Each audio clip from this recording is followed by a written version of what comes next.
साथियों नमस्कार। देखिए जीव विज्ञान का चैप्टर वाइज एमसीक्यू देख रहे हैं प्रीवियस ईयर में जो आया है और वो भी एनसीईआरटी से। तो पहला वीडियो अपलोड हो चुका है, वो जीव विज्ञान के परिचय के बारे में था। अभी जीव जगत के बारे में पढ़ेंगे, 50 एमसीक्यू करेंगे इसी प्रीवियस ईयर के क्वेश्चन से।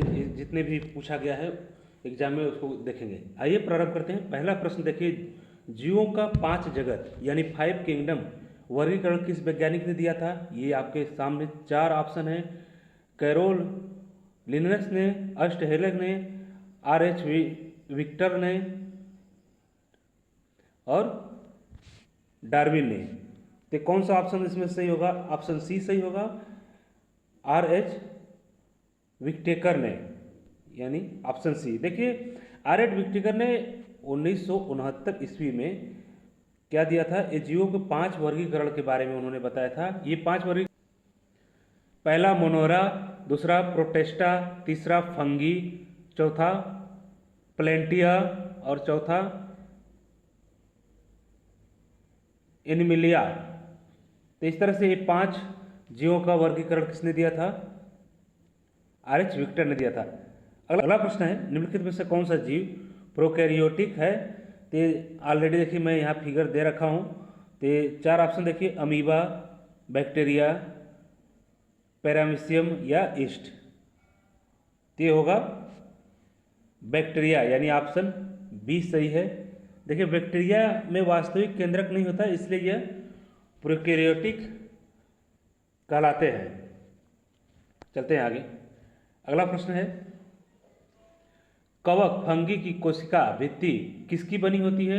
सेल्यूलोज की, काइटिन की, लिग्निन की, पेक्टिन की। ये 4 ऑप्शन है। तो ये किसकी बनी होती है? कवक जो है इनके कोशिका भित्ति काइटिन की बनी होती है, यानी ऑप्शन बी सही होगा। चलते हैं आगे। अगला प्रश्न है, निम्नलिखित में से कौन सा मोनेरा जगत का सदस्य है? स्पाई, रोगाइरा, नोस्टाक, अमीबा और मशरूम। ये 4 ऑप्शन है। तो इसमें से कौन सा सही है? ऑप्शन बी है, नोस्टाक। देखिए नोस्टाक एक साइनोबैक्टीरिया है जो मोनेरा जगत का जीव है या सदस्य है। चलते हैं आगे। अगला प्रश्न देखिए, वायरस को जीव और निर्जीव के बीच की कड़ी को क्यों माना जाता है? यानी वायरस को सजीव और निर्जीव के बीच का कड़ी माना जाता है, ऐसा क्यों? ये 4 ऑप्शन है। इनमें कोशिका भित्ति नहीं होती, ये केवल जल में रहते हैं, ये केवल जीवित कोशिकाओं में ही सक्रिय होते हैं, इनमें क्लोरोफिल होता है। तो ऑप्शन 5वां का ऑप्शन सी सही है, ये केवल जीवित कोशिकाओं में ही सक्रिय होते हैं। देखिए वायरस जो होता है जीवित कोशिका के बाहर क्या करता है, ये निष्क्रिय रहता है। अगर कोई जीवित कोशिका नहीं है, उसके बाहर में है, तो वो निष्क्रिय रहेगा। मगर जैसे ही ये अंदर प्रवेश करता है तो क्या हो जाता है? सक्रिय हो जाता है।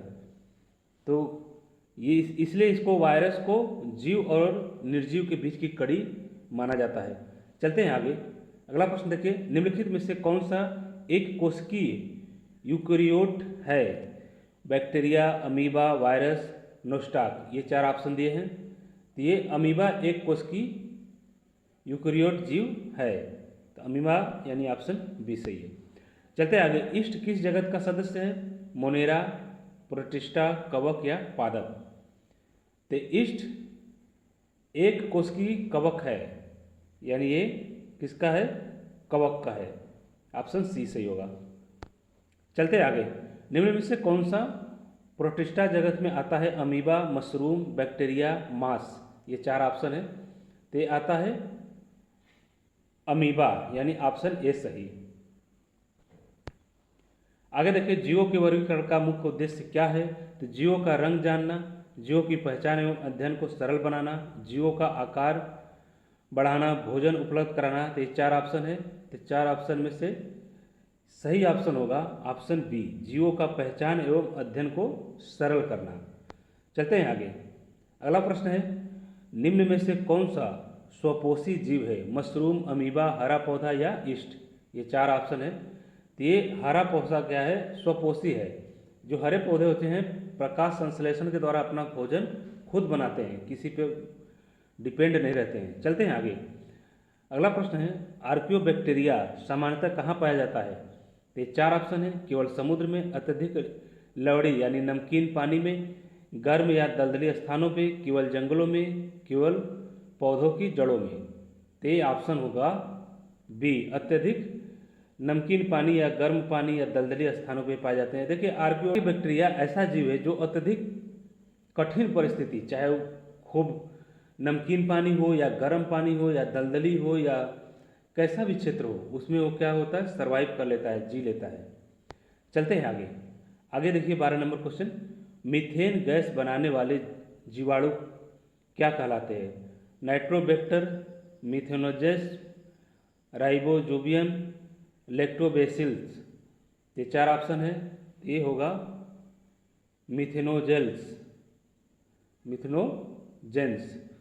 देखो मिथेनोजेंस दलदली क्षेत्रों तथा ये गाय भैंस के रुमेन में पाए जाते हैं और मीथेन गैस उत्पन्न करते हैं। बायोगैस बनाने में इनका उपयोग किया जाता है। ये जीवाणु कहाँ कहाँ मिलते हैं? ये दलदली क्षेत्रों में तथा गाय भैंस के रुमेन में पाए जाते हैं और मीथेन गैस उत्पादन करते हैं और बायो गैस बनाने में इन जीवाणु का उपयोग किया जाता है। चलते हैं आगे। अगला प्रश्न है लाइकेन किसका सहजीवी संबंध है? ये 4 देखिए ऑप्शन है, कवक प्लस शैवाल, बैक्टीरिया प्लस कवक, शैवाल वायरस, पौधा जीवाणु। तो इनमें से सही कौन सा होगा? कवक शैवाल, यानी ऑप्शन ए सही है।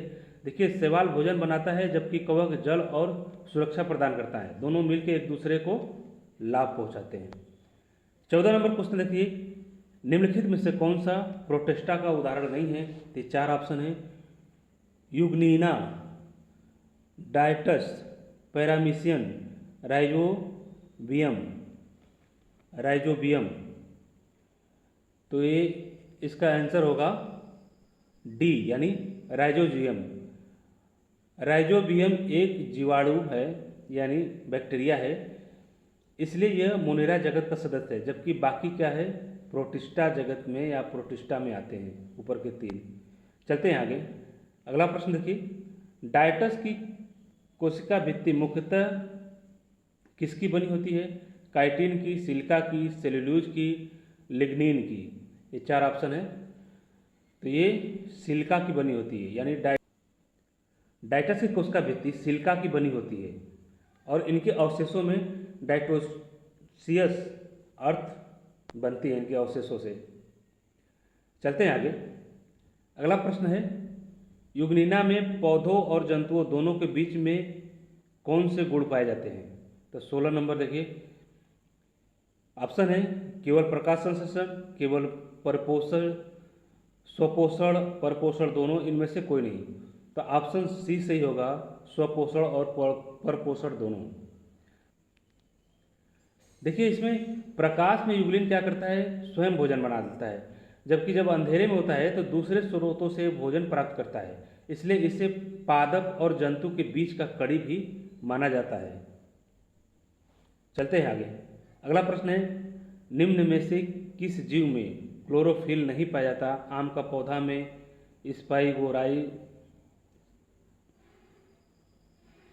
स्पाइरोगाइरा में, मशरूम में, यूग्लिना में। तो ये ऑप्शन सही होगा इसका, मशरूम में। मशरूम एक कवक है, इसमें क्लोरोफिल नहीं होता है, इसलिए यह अपना भोजन स्वयं नहीं बना सकता है। चलते हैं आगे। अगला प्रश्न है, राइजोबियम जीवाणु किस पौधे की जड़ में पाई जाती है? धान में, गेहूं में, दलहन पौधों में या गन्ना में? ये 4 ऑप्शन है। तो ये होगा दलहनी पौधों में पाया जाता है। देखिए राइजोबियम दलहनी पौधों के जड़ों में पाई जाती है, ये जड़ों के गांठों में पाई जाती है। ये वायुमंडल से नाइट्रोजन का स्थिरीकरण करता है, इससे मिट्टी की उर्वरता क्या होती है, बढ़ती है। चलते हैं आगे। अगला प्रश्न है, निम्न में से कौन सा कवक जनित रोग है? मलेरिया, दाद, टाइफाइड या हैजा? ये है दाद। दाद एक फफूंद से होने वाला त्वचा रोग है, जबकि मलेरिया, प्रोटोजोआ और टाइफाइड और हैजा ये तीनों किससे होता है? जीवाणुओं से होता है। चलते हैं आगे। अगला प्रश्न है वर्गीकी का मुख्य उद्देश्य क्या है? केवल नामकरण करना, केवल पौधों का अध्ययन करना, जीवों की पहचान, नामकरण एवं वर्गीकी करना, केवल जानवरों का अध्ययन करना। तो ये ऑप्शन सी सही होगा।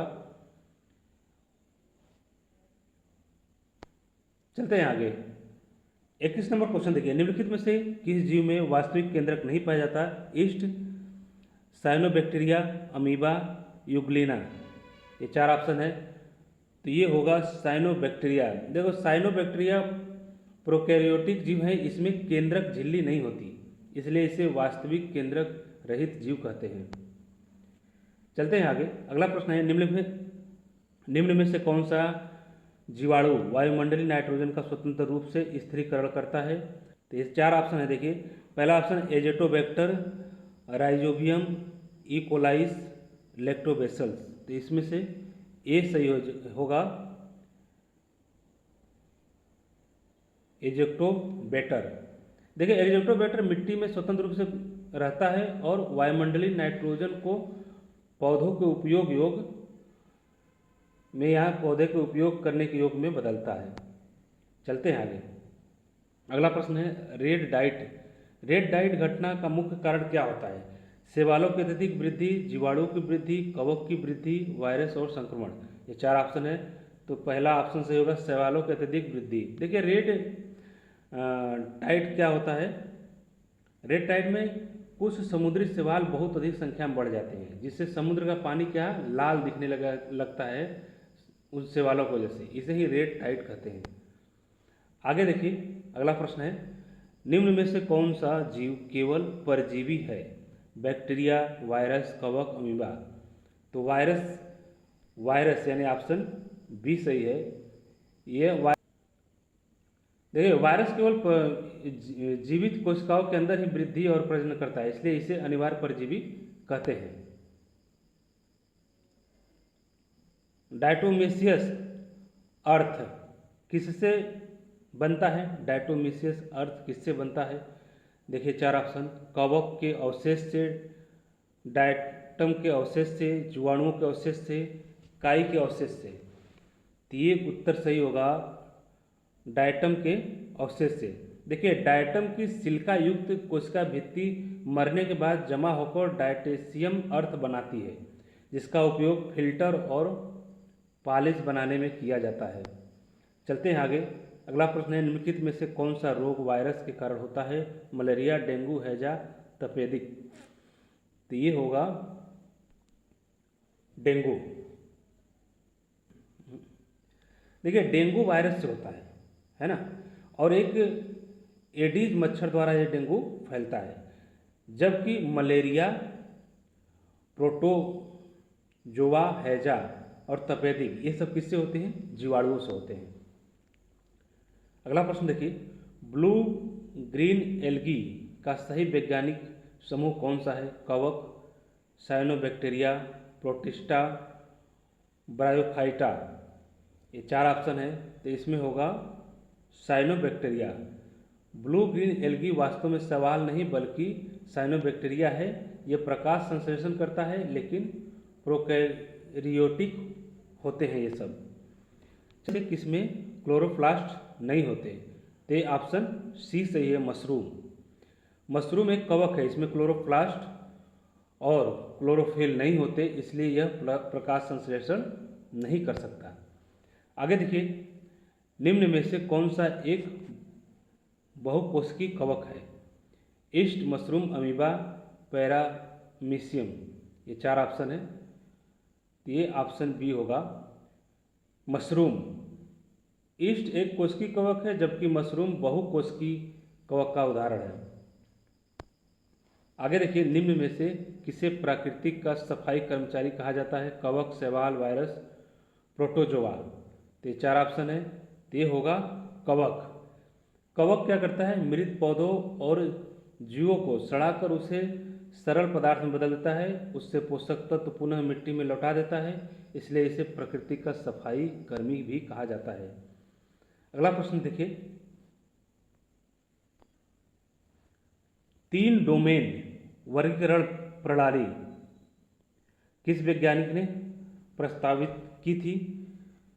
तो ये है कार्ल्स वोज। कार्ल्स वोज यानी ऑप्शन बी सही है। देखिए 1990 में कार्ल्स वोज ने आरएनए के आधार पर जीवों को 3 डोमेन यानी आर्चिया, बैक्टीरिया और यूकैरिया में वर्गीकृत किया था। चलते हैं आगे। अगला प्रश्न है 3 डोमेन प्रणाली में यूकैरियोटिक जीव किस डोमेन में रखा जाता है? तो ये ऑप्शन है, ये ऑप्शन सी सही होगा, यूकैरिया में। जिन जीवों में वास्तविक केंद्रक होता है वो क्या होते हैं? यूकैरिया डोमेन में रखे जाते हैं। अगला प्रश्न देखिए, आरएनए का उपयोग मुख्य रूप से किस कार्य में किया जाता है? तो आरएनए का उपयोग भोजन बनाने में, आधुनिक वर्गीकरण एवं विकासीय संबंध ज्ञात करने में, श्वसन में, प्रजनन में। तो आरएनए का उपयोग किसमें करते हैं? आधुनिक वर्गीकरण एवं विकासीय संबंध ज्ञात करने में, यानी ऑप्शन बी सही होगा। आरएनए का अध्ययन जीवों के विकासीय संबंध समझने के लिए उपयोगी होता है। आगे है देखिए अगला प्रश्न, निम्नलिखित में से कौन सा केवल यूकैरियोटिक कोशिकाओं में पाए जाते हैं? तो ये 4 ऑप्शन है, इसमें से ऑप्शन बी सही होगा, यानी केंद्रक झिल्ली। केंद्रक झिल्ली, वास्तविक केंद्र और उसकी झिल्ली केवल यूकैरियोटिक कोशिकाओं की विशेषता है। आगे देखिए, निम्न में से कौन सा कोशिकीय झिल्ली में से घिरा हुआ है? तो ये कोशिकीय झिल्ली से कौन सा झिला है? गोल्जी तंत्र। देखिए गोल्जी तंत्र झिल्ली से घिरा कोशिकांग है, जबकि राइबोसोम, सेंट्रियोल झिल्ली रहित रहते हैं। आगे चलते हैं। अगला प्रश्न है, वैज्ञानिक नाम लिखते समय उसे कैसे दर्शाया जाता है? वैज्ञानिक नाम लिखते समय उसे कैसे दर्शाया जाता है? उसे तिरछे अक्षरों में या हाथ से लिखने पर अलग अलग शब्दों के नीचे रेखा खींचकर दर्शाया जाता है। छपे हुए रूप में वैज्ञानिक नाम तिरछे हैं, यानी इटैलिक में, और हाथ से लिखने पर दोनों शब्दों के नीचे अलग अलग रेखा ऐसे खींची जाती है। चलते हैं आगे। अगला प्रश्न है, वर्गीकरण का सबसे प्रमुख लाभ क्या है? तो वर्गीकरण का सबसे प्रमुख लाभ क्या है? ये ऑप्शन बी सही होगा, जीवों के अध्ययन को व्यवस्थित रूप से बनाना। देखिए वर्गीकरण से लाखों जीवों का अध्ययन सरल हो जाता है, व्यवस्थित हो जाता है, और इसलिए वैज्ञानिकों ने ये वर्गीकरण का कंसेप्ट दिया या बनाया। चलते हैं आगे। अगला क्वेश्चन है,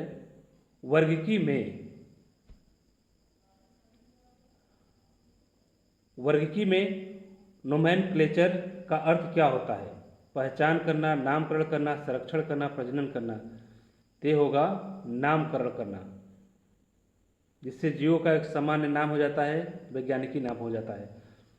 चलते हैं आगे। अगला प्रश्न है, निम्न में से कौन सा वर्गीकी का उद्देश्य नहीं है? जीवों का पहचान करना, वैज्ञानिकों का नाम देना, जीवों का वर्गीकरण करना, नए अंग उत्पन्न करना।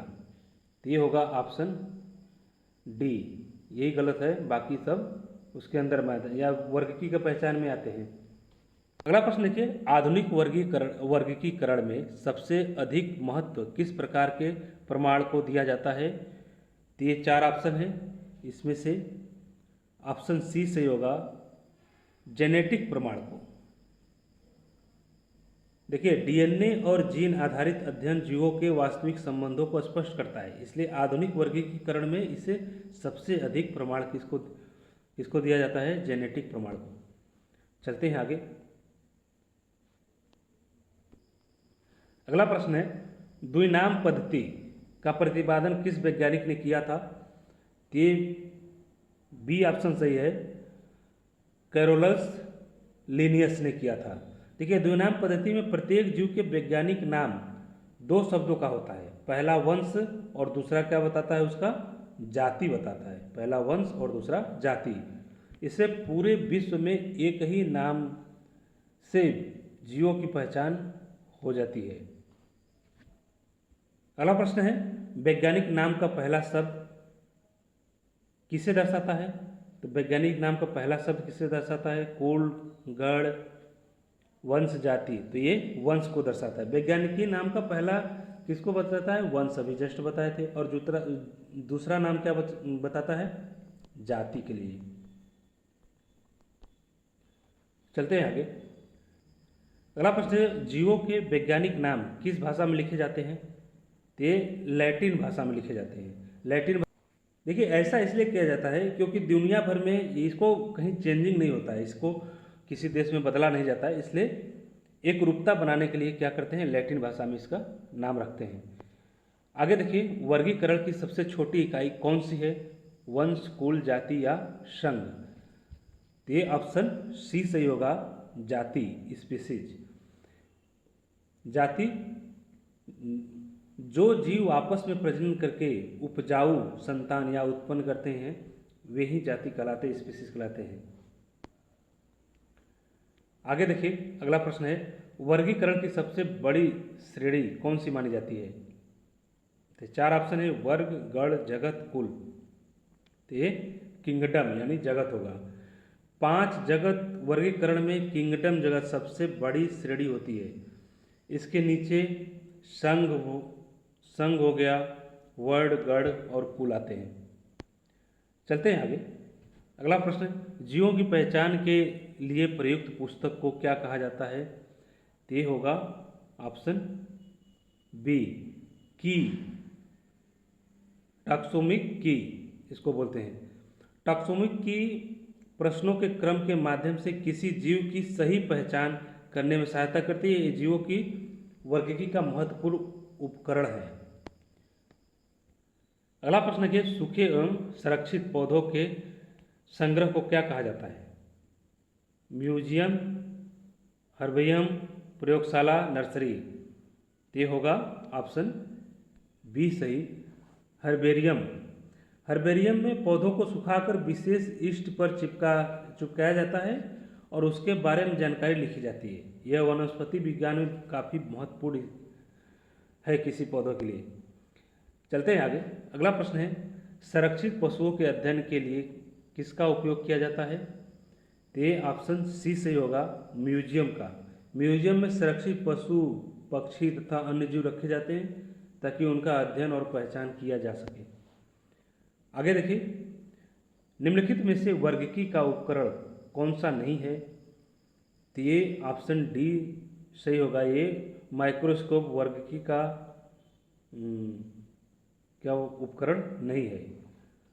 हार्बेरियम, बॉटनिकल गार्डन, म्यूजियम, ये सब क्या है? वर्गीकी का प्रमुख उपकरण है। आगे देखते हैं, निम्नलिखित में से कौन सा कथन सही है?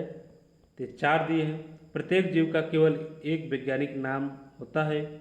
दूसरा ऑप्शन, एक जीव के लिए कई वैज्ञानिक नाम होते हैं। तीसरा देखिए, वैज्ञानिक नाम स्थानीय भाषा में लिखा जाता है। चौथा ऑप्शन देखिए, वैज्ञानिक नाम 2 से अधिक शब्दों का होना चाहिए।